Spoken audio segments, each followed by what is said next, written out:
সন্তানকে তরবিয়ত শিখাইবা, এই বলে তরবিয়ত। আল্লাহ বড়, আল্লাহ আল্লাহ তাআলা, আল্লাহ যে বড়, আল্লাহ থেকে সবকিছু হয়, আল্লাহ তাআলা যে রিজিক দেয় এটা শিক্ষা দিবা। এরপরে কোরআন শিক্ষা সবচাইতে উত্তম আওলা শিক্ষা। এই আওলা শিক্ষাটা সন্তানকে দেওয়া, এটা বাবার আরেকটা হক। বাবা সন্তানের আরেকটা হক, বাবা এটাকে শিক্ষা দিবে।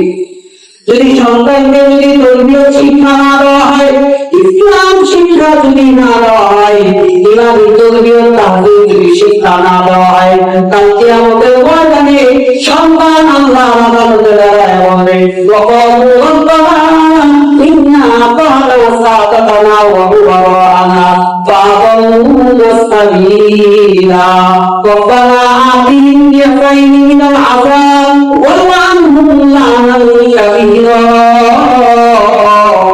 আল্লাহ রাব্বুল আলামিন কোরআনের আয়াত নাযিল করে বলে, সন্তান কাল কিয়ামতের ময়দানে বাবা মার বিরুদ্ধে কি বলবে?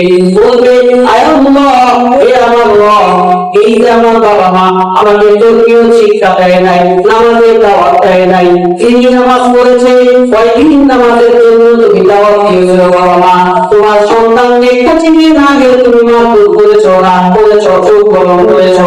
তোমার সন্তান যখন প্রতিষ্ঠানে লেখাপড়া করে, ওই প্রতিষ্ঠানে না গেলে, স্কুলে না গেলে, মাদ্রাসায় না গেলে তুমি পড়া করেছো, গরম দিয়েছ, কিন্তু তোমার সন্তান নামাজে আসলো না, এটার মধ্যে তুমি কয়নি ভুলি করেছ। আল্লাহ তাআলার কাছে বলতে, রব্বানা আতিহিম বি'ফাইনি মিনাল আযাব, হে আমাদের রব, আমাদেরকে শুধু শাস্তি দিলে হবে না, আমাদের মা বাবাকে কারণ শাস্তি দিবেন। রব্বানা আতিহিম বি'ফাইনি, এই বি'ফাইনি শব্দ কারণ, তাদেরকে কারণ শাস্তি দিবেন। কারণ হলো, এক হইলো তারা হক আদায় করে নেয় সন্তান হিসাবে, আরেকটা হইলো তারা আমাদেরকে শিক্ষার ব্যাপারে সচেতন করে নাই। আলহামদুলিল্লাহ নাহমাদুহু ওয়া নাস্তাঈনুহু ওয়া নাস্তাগফিরুহু ওয়া নু'মিনু বিহি ওয়া নাতাওয়াক্কালু আলাইহি ওয়া নাউযু বিল্লাহি মিন শুরুরি আনফুসিনা ওয়া মিন সাইয়্যাতি আ'মালিনা। من يهده الله فلا مضل له ومن يضلل فلا هادي له ونشهد أن لا إله إلا الله وحده لا شريك له ونشهد أن سيدنا وسندنا وحبيبنا وحبيب ربنا وطبيبنا وطبيب قلوبنا ومولانا محمدا عبده ورسوله أرسله الله إلى كافة الناس بشيرا ونذيرا وداعيا إلى الله بإذنه وسراجا وقمرا منيرا. أما بعد فقد قال الله تبارك وتعالى في كلامه المجيد وفي قرآنه الحميد. أعوذ بالله من الشيطان الرجيم. بسم الله الرحمن الرحيم. لله ملك السماوات والأرض يخلق ما يشاء يهب لمن يشاء إناثا ويهب لمن يشاء الذكور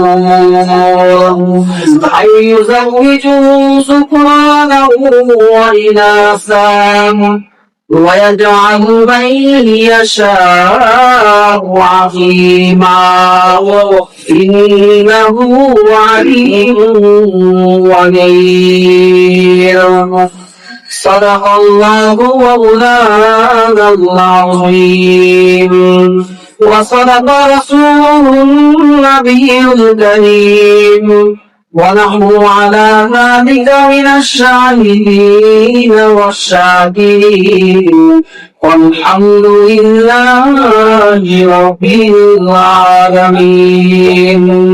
وعن ابي هريره رضي الله تعالى عنه قال قال رسول الله صلى الله عليه وسلم تنكح المرأة لأربع لمالها ولحسبها ولجمالها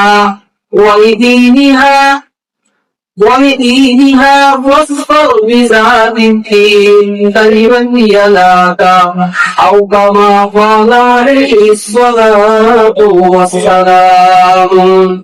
محبوب الجاهلية بلغ العلا بكماله شده شق السبيل وأصفى كشف الدجى بجماله مشتاق دار الهدى حسنت جميع خصاله لا مصطفى صلوا عليه وآله بلغت العلا بكماله فشهدت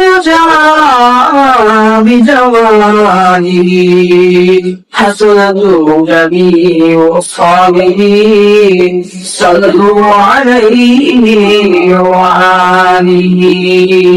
সকলে নামাজে দুরূদ পড়ে اللهم صل على محمد وعلى آل محمد كما صليت على إبراهيم وعلى آل إبراهيم إنك حميد مجيد.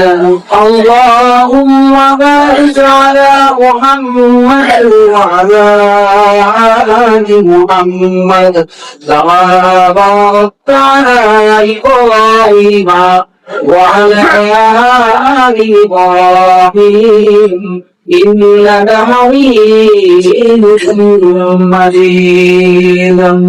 الحمد لله মহান আল্লাহ রাব্বুল আলামিনের দরবারে অসংখ্য কোটি শুকরিয়া যে আল্লাহ সুবহানাহু ওয়া তাআলা পবিত্র জুমার দিনে জুমার নামাজ আদায় করার উদ্দেশ্যে আপনাকে এবং আমাদের দুনিয়া বিভিন্ন কাজ থেকে ফারিগ করে এই মহান আল্লাহ সুবহানাহু ওয়া তাআলা অত্যন্ত দয়া এবং মায়া করে তার মহান মুসলিম এবং স্থানে আগে আগে আসবার মতো বসবার মতো তৌফিক দান করেছেন। এই জন্য মালিকের দরবারে সকলের সমস্যার মহাব্বতের সহিত এক আওয়াজে শুকরিয়া আদায় করে বলি আলহামদুলিল্লাহ।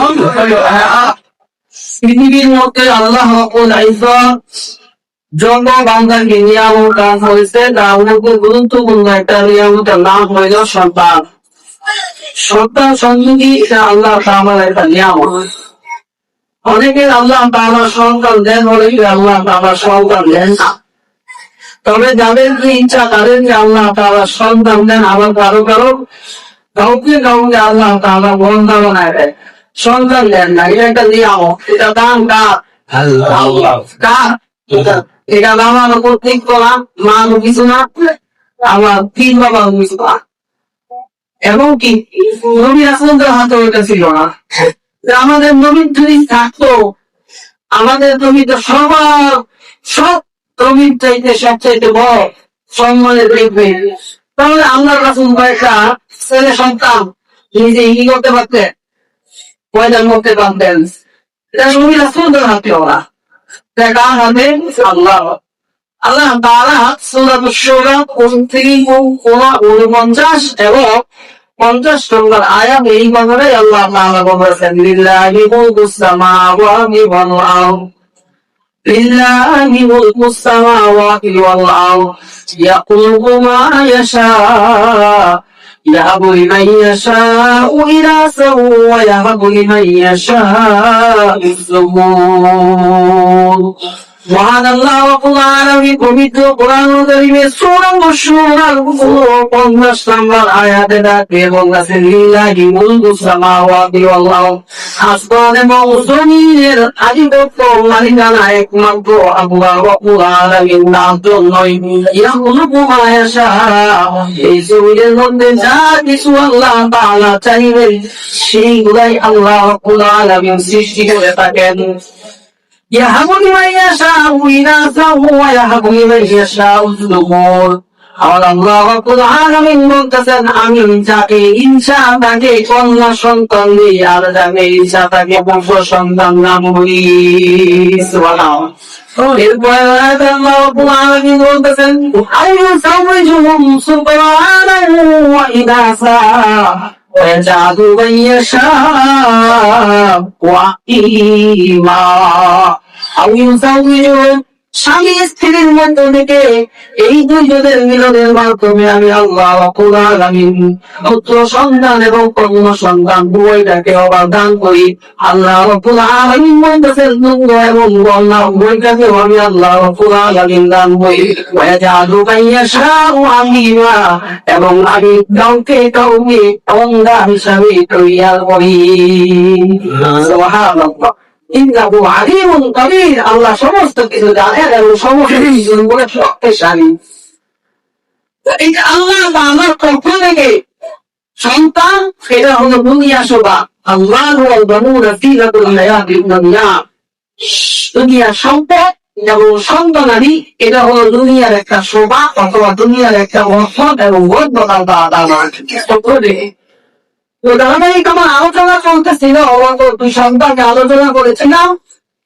পিতা মাতার 14টি হক, হকের ক্ষেত্রে আল্লাহ তাআলার হক সবার আগে, এরপরে বান্দাদের কিছু হক আছে, এবং আল্লাহর ইবাদতের পরে সবচাইতে প্রথম বান্দার কাছে হক হলো বান্দার পিতা মাতা।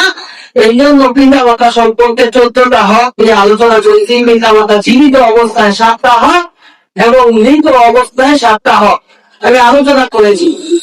আজকে আমি আলোচনা করবো হলো যে শুধু বাবা মার হক দিয়ে ওয়াজ মাহফিলে বিভিন্ন জায়গায় আপনারা ওয়াজ বসে শুনে থাকেন কম বেশ, কিন্তু আমাদের যে আল্লাহ তাআলা দুনিয়াতে একটা নিয়ামত দিয়েছে সন্তান নামক নিয়ামত, এই যে সন্তান বাবা মা হিসাবে গার্জিয়ান হিসাবে সন্তানেরও কিছু হক রয়েছে। সন্তানের কি আছে? কিছু হক আছে। সন্তানদেরও 14টা হক আছে। সন্তান জন্মের পক্ষে 12টা হক, জন্মের আগে 2টা হক পাবার আছে। কয়টা হক? 2টা। সন্তান এখনো দুনিয়াতে আসে নাই, সন্তানটাকে যদি আদর্শ সন্তান হিসাবে আমি বলতে যাই, তাহলে কোরআন সুন্নাহর বিকল্প কোন রাস্তা নাই। কোরআন সুন্নাহর বিকল্প কি নাই? কোন রাস্তা নাই। সেই জন্য আজ থেকে সন্তান কিভাবে মানুষ হবে, সন্তানের যে হকটা, এই হক সম্পর্কে আপনার এবং আমার রাসূল মুহাম্মদুর রাসূলুল্লাহ সাল্লাল্লাহু আলাইহি ওয়াসাল্লাম হক বাংলায় গেছেন। অনেক বাবা জানেও না, যাদের সন্তান রয়েছে তারা অনেকে হকগুলো আদায় করেছেন কিনা আমি এক একটা করে বলবো, আপনারা এক একটা করে নিয়ে যাবেন। যে আমি তো নামাজ কালাম করি, আমি তো সবকিছু করি, সন্তান আমার কথা কেন শোনে না? সন্তানের হকগুলো আমি আদায় করি নাই। আমি যদি সন্তানের হকটা আদায় করতাম, তাহলে সন্তানের জন্য আমি সম্পদ না, তোরা মোটাল সন্তানটাকেই আমি আখেরাতে সম্পদ বানায় দিতে পারতাম। সন্তানটাকে সন্তানের জন্য সম্পদ রেখে যাই, আমরা মিরাজ হিসাবে রেখে যাই। আসলে সন্তানের জন্য সম্পদ যা আছে তা আল্লাহ তাআলার পক্ষ থেকে হবে, কিন্তু সন্তানটাকে যদি আমি আখেরাতে সম্পদ বানায় দিতে পারি, তাহলে কাল কিয়ামতের ময়দানে এই সন্তান আমার জন্য আপনার জন্য নাজাতের জরিয়া হবে।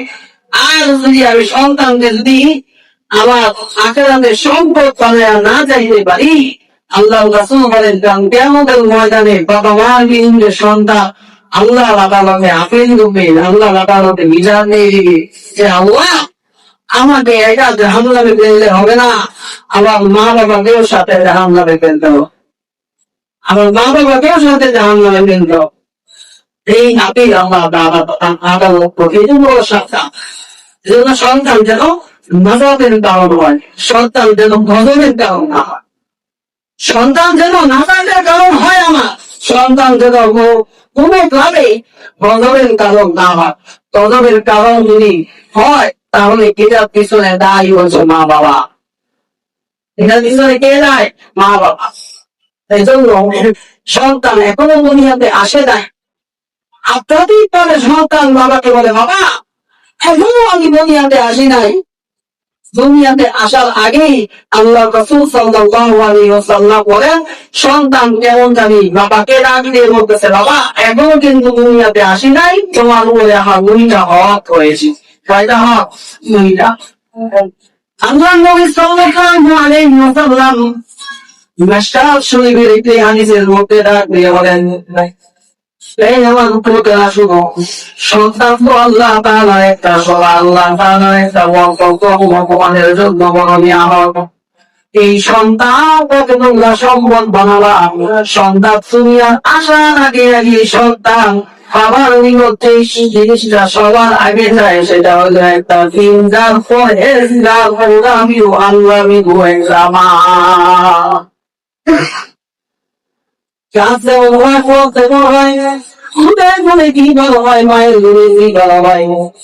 গাছটা তুমি নিয়ম থাকে ভালো থাকে তাও ফলটাও ভালো হবে। গাছের গোড়ার মধ্যে যদি সমস্যা থাকে না ওই ফলটা কিন্তু সমস্যা দেখা দেয়, ঠিক না? এই জন্য বিয়ে যখন করবা আল্লাহ রাসূল বলেন যখন তুমি যখন বিয়ে করবা, তোমার স্ত্রী যখন তুমি চয়ন করবা, তখন এই চয়নের ক্ষেত্রে 4টা জিনিস দেখবা। অলিমারিহা, 1 নম্বর হচ্ছে সম্পদ দেখবা। সম্পদ দেখার মধ্যে এটা আমি যৌতুক চাইবা, যৌতুক দেওয়া হারাম, দেওয়া হারাম শরীয়তে ইসলামের মধ্যে। অলিমারিহা সম্পদ দেখবা, এরপরে অলিহাসাবিহা তার সৌন্দর্য দেখবা, অলিজামালিহা অলিজামালিহা তার সৌন্দর্য দেখবা, অলিহাসাবিহা তার বংশধর দেখবা, তার বংশধর কিনা। এরপরে আল্লাহ রাসূল বলেন ওয়ালিদিনিহা তার মধ্যে দিনদারিত্ব আছে কিনা এটা দেখবা। সবচাইতে বেশি দিনদারিত্ব তুমি প্রাধান্য দিবা, কারণ তোমার এই দিনদারিত্ব যদি ইসলামী স্ত্রী হয় তখন তোমার সন্তানটা ভালো হবে। যদি দিনদারিত্বের পাশাপাশি সম্পদ থাকে আলহামদুলিল্লাহ ভালো, তোমার জন্য নিয়ামত। দিনদারিত্বের পাশে যদি ভালো বংশধর থাকে তাও তোমার জন্য নিয়ামত। দিনদারিত্বের পাশাপাশি যদি সৌন্দর্য থাকে তাও তোমার জন্য নিয়ামত। কিন্তু দিনদারিত্ব নাই, আজকালকার যুগে আমরা যখন বধূ চয়ন করি অথবা স্ত্রী চয়ন করি, বাকি দিনদারিত্ব বাদ দিয়ে বাকি 3টার মধ্যে আমরা অন্যকে বলি, ঠিক না?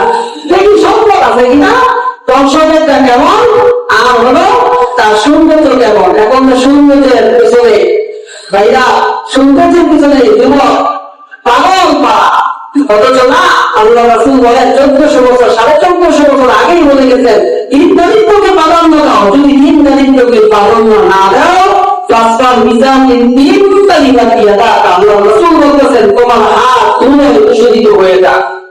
তুমি যদি দিনদারিত্ব প্রাধান্য না দাও তাহলে তালিবাত দিয়ে দাও, তোমার হাত যেন ধুয়ে দূষিত হয়ে যাক, তার মানে তোমার হাত ধ্বংস হয়ে যাক। এই স্ত্রীর মাধ্যমে তোমার তাও কিছু কামনা করা যায় না। এজন্য সন্তান হওয়ার আগে বাবার কাছে 1 নাম্বার হক যেটা হলো যে আল্লাহ রাসূল সাল্লাল্লাহু আলাইহি ওয়াসাল্লাম বলেছেন যে সন্তানকে একটা দিনদার পরহেজগার মা উপহার দিবা। এরপরে বাবা মা যখন সহবাস করবে সন্তান তো আল্লাহ তাআলার পক্ষ থেকে বিভিন্ন চেষ্টা করতে হবে।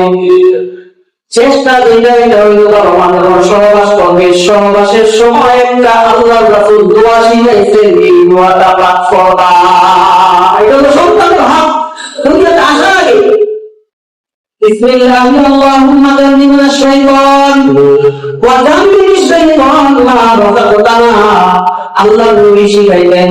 আল্লাহ নামে শুরু করতেছি, আয় আল্লাহ আমাদের স্বামী স্ত্রীর মিলনের মাঝে তুমি শয়তান থেকে আমাদেরকে হেফাজত করো, আর এই মিলনের মাঝে যে সন্তান তুমি দান করবা, ওই সন্তানদের হিসাবে আমাদেরকে দান করবা, এই সন্তানকেও তুমি শয়তান থেকে হেফাজত করো। সুবহানাল্লাহ। আল্লাহ দোয়া শিখাইছেন, কত বড় দায়িত্ব। আমরা দোয়া জানিও না, অন্তত পুরো দোয়াটা না জানলে শুধু বিসমিল্লাহ মানে শুরু করতে পারবে। অন্তত বিসমিল্লাহ না বলে বিসমিল্লাহ আল্লাহর নামে শুরু করতেছি, বাকি আমরা যখন আমি দোয়াটা করবো তখন শুধু বিসমিল্লাহ বলবো, আমার স্বামী স্ত্রী এবং আমার সন্তান যে আসবে এটা পুরো জিম্মাদার আল্লাহ হয়ে যাবে। সুবহানাল্লাহ। জিম্মাদার আল্লাহ হয়ে যাবে। এই জন্য বড় সাবধান যে আমরা কি করবো, আমরা যখন সন্তানের আগের আসার আগ মুহূর্তে আমরা এই দুইটা জিনিস আমরা কি করবো, আমরা দুইটা আমল সন্তানকে দিব। এটা হলো সন্তান আসার আগে। সন্তান আসার পরে আরো 12টা, সন্তান আসার পরে কয়টা? 12টা। আল্লাহ রাসূল সাল্লাল্লাহু আলাইহি ওয়াসাল্লাম বলেন, সন্তান যখন দুনিয়াতে আসবে, বাবার 1 নম্বর হক হলো বাবার কাছে, মায়ের কাছে 1 নম্বর হক হইল সন্তানের কানে আযান দেওয়া। আল্লাহ তাওহীদের বাণী আল্লাহু আকবার বলে এই আযানটা কানের মধ্যে দিয়ে দেওয়া।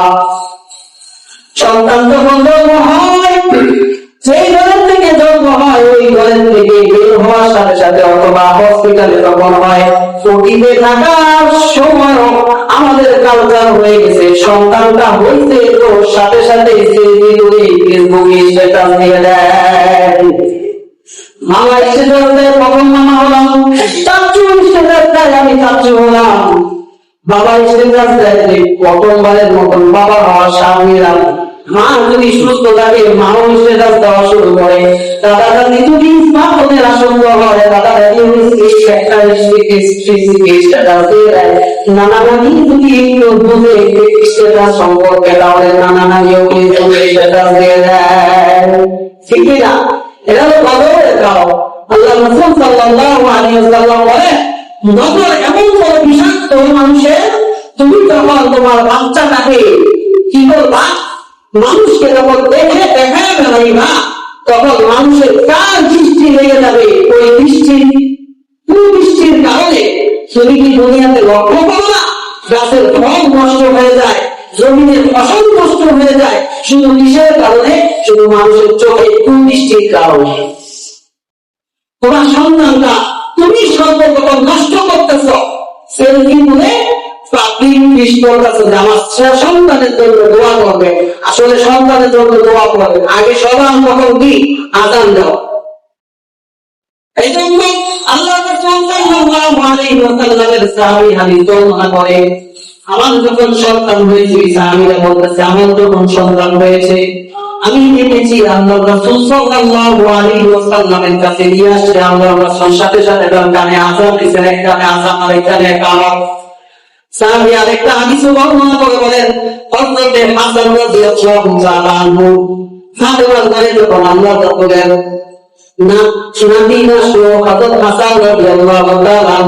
হাসান বলার সাথে সাথে ফাতেমাকে ডাক দিয়ে বলছে, আলীকে ডাক দিয়ে বলছে, আলী তাড়াতাড়ি আমার নানিকে নিয়ে আসো। অন্য কোনো আওয়াজ তার কানের মধ্যে দেওয়ার আগে সর্বপ্রথম আল্লাহর তাওহীদের বাণী আল্লাহু আকবার তাকে শোনায় দেয়। সাথে সাথে আল্লাহ রাসূল একবারে আযান মসজিদ সাহেব নামাজের আগে যেরকম আযান দেয়, নামাজের সময় যেরকম ইকামত হয়, ঠিক সেম ভাবে এরকম ভাবে আল্লাহ রাসূল এক কানে আযান আর এক কানে ইকামত দিয়ে দিয়েছে। উদ্দেশ্য কি?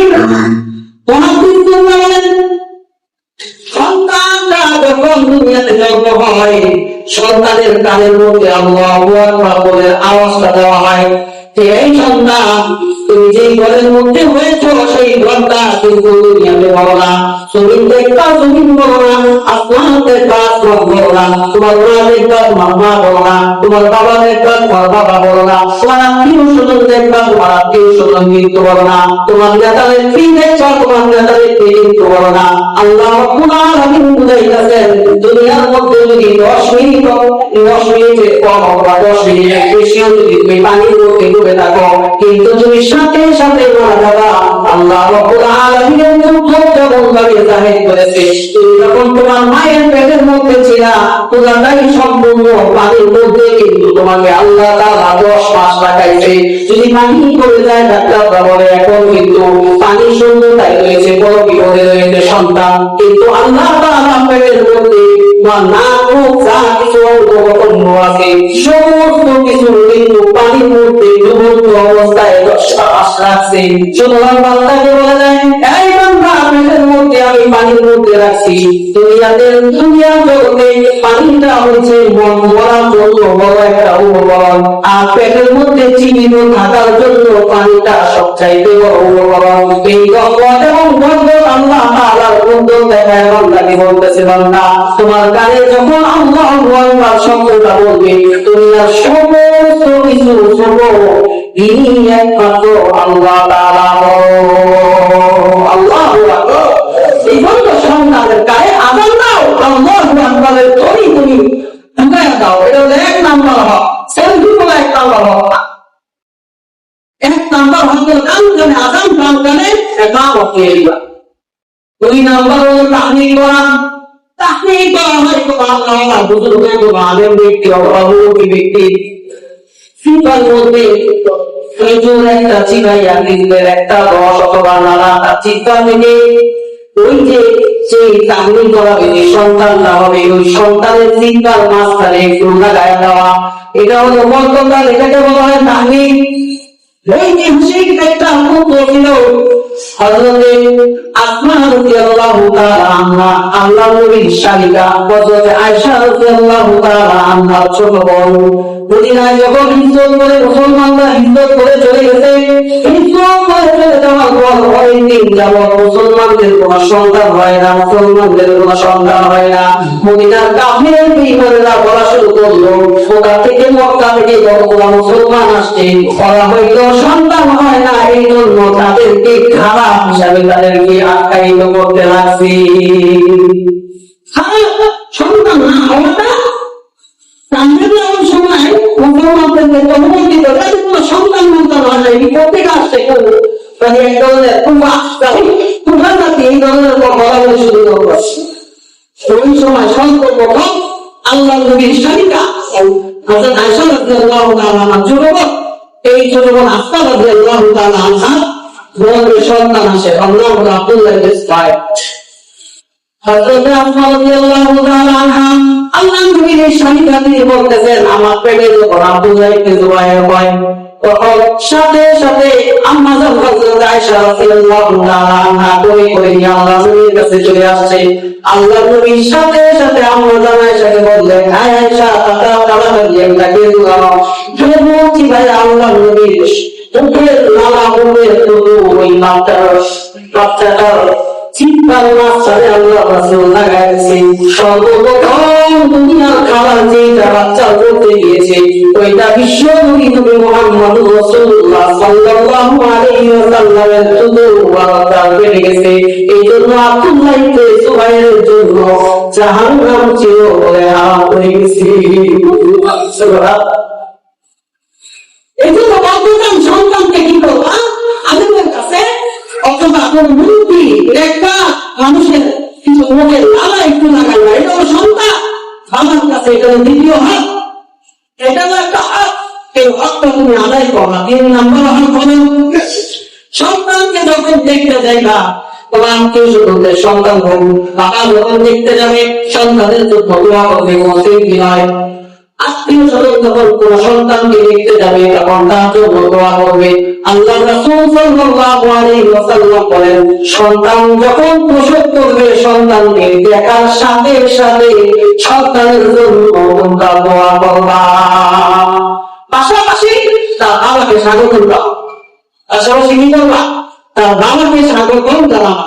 তার মাধ্যমে যেহেতু দুনিয়াতে আসছে, এই জন্য তাকে স্বাগত জানাইবা আর তার জন্য দোয়া করবা। দোয়া করবি এই না যে তাকে তার সাথে সেলফি তুলে, নিজের একসাথে সেলফি করে নিয়ে তারপরে দোয়া চাইবা বিশ্ববাসীর সাথে, এমনটা না। এমনটা যদি করো তাহলে বন্ধ করলা, তুমি তোমার সন্তানকে ধ্বংস করার জন্য সংকল্প তুমি কি করলা, একটা খুব মিষ্টি পথ তুমি বলে রাখলা। এই জন্য দোয়া করবে, ربنا هب لنا من ازواجنا وذرياتنا قرة اعين واجعلنا للمتقين اماما। আল্লাহ তাআলা দোয়া শিখিয়ে দিয়েছে, একটা স্ত্রী তো দোয়া করবা আর সন্তানের তো দোয়া করবা, এই দুটো দোয়া শিখিয়ে দিয়েছে। আল্লাহ তাআলা দোয়া শিখাইতেছেন, আল্লাহর রাসূল তাই বলতেছেন যে সন্তান যখন হবে তখন তোমরা কি করবা, দোয়া করবা। এরপরে 4 নম্বর হইল যখন সপ্তম দিন হবে, 7 দিন হবে, তখন সম্ভব হইলে আকিকা করবা।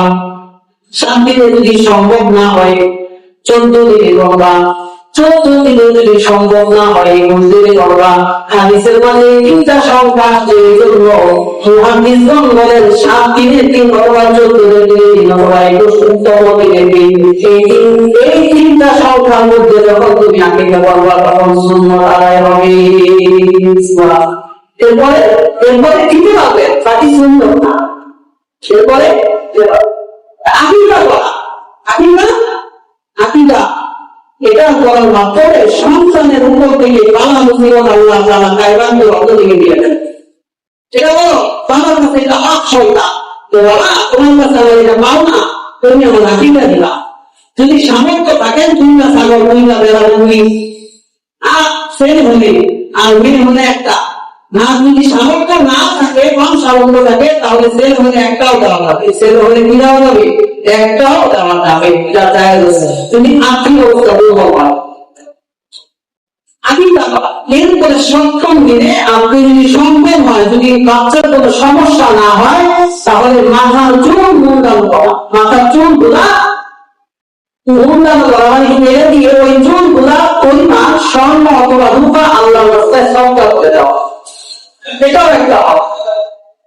7 দিনের দিন, 14 দিনের দিন অথবা 21তম দিনের দিন কি করবেন, এরকম চুলগুলা পেয়ে চুলগুলা পরিমাণ আপনি সদকা করে দিবেন। সদকা আল্লাহর রাস্তায় কিছু সদকা করে দিবেন। এগুলো 4 নাম্বার।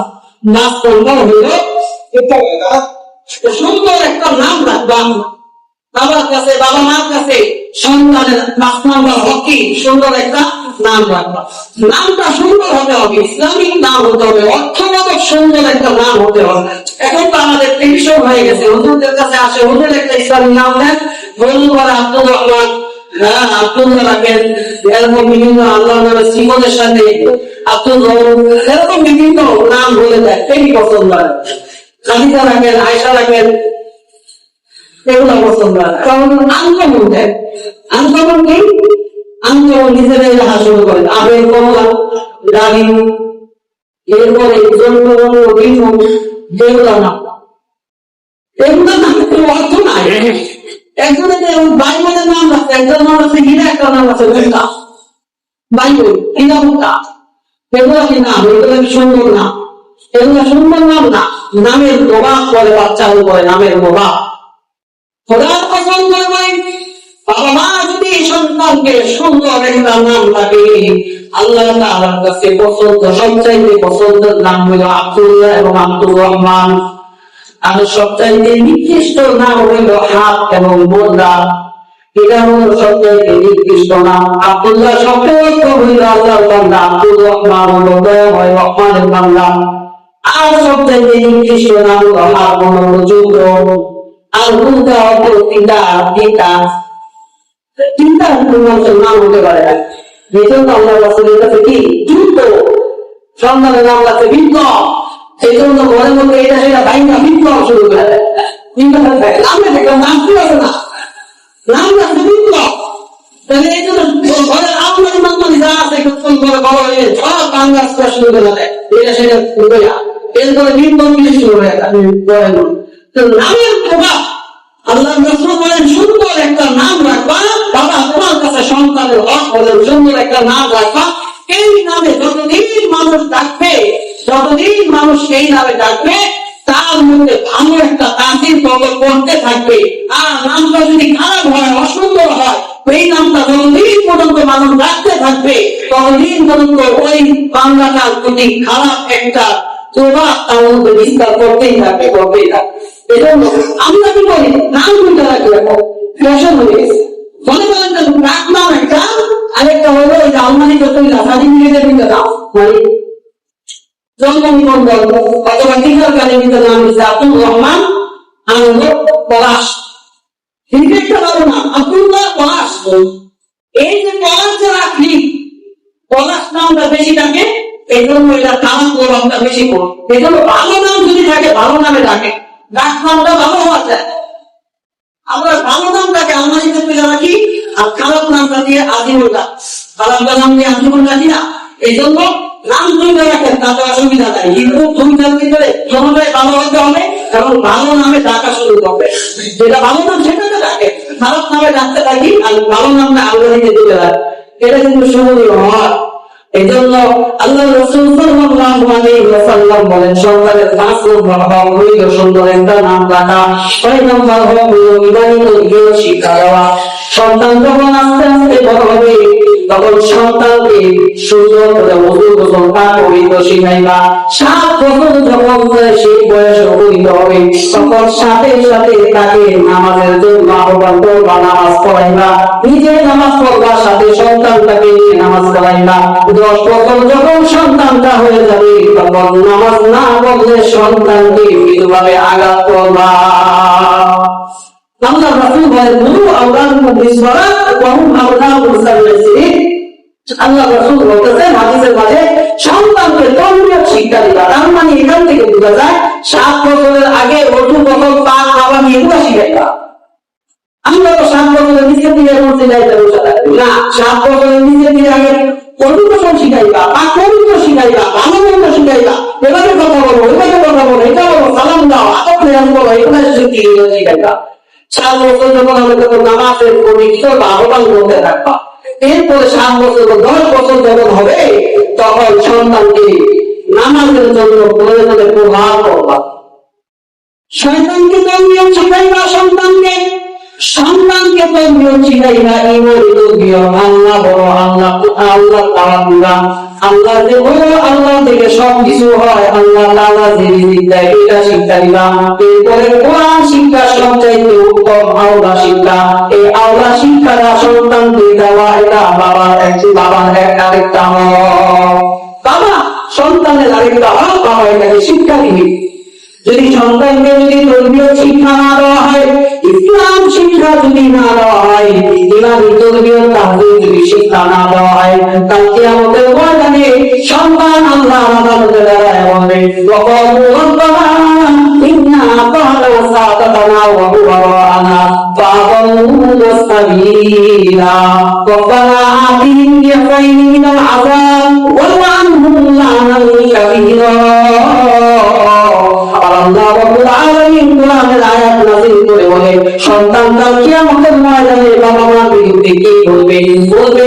আয় আল্লাহ, হে আমার রব, এই যে আমার বাবা মা আমাকে ধর্মীয় শিক্ষা দেয় নাই, নামাজের দাওয়াত দেয় নাই, তিনি নামাজ পড়েছে, কয়দিন নামাজের জন্য তুমি দাওয়াত দিয়েছো বাবা মা, তোমার সন্তানকে কোচিংয়ে না গেলে তুমি মারধর করেছো, রাগ করেছো, চোখ গরম করেছো, তোমার সন্তান যখন কোনো প্রতিষ্ঠানে লেখাপড়া করে, ওই প্রতিষ্ঠানে না গেলে, স্কুলে না গেলে, মাদ্রাসায় না গেলে তুমি পড়া করেছো, গরম দিয়েছো, কিন্তু তোমার সন্তান নামাজে আসলো না, এটার মধ্যে তুমি কয়দিন বিক্রি করেছো।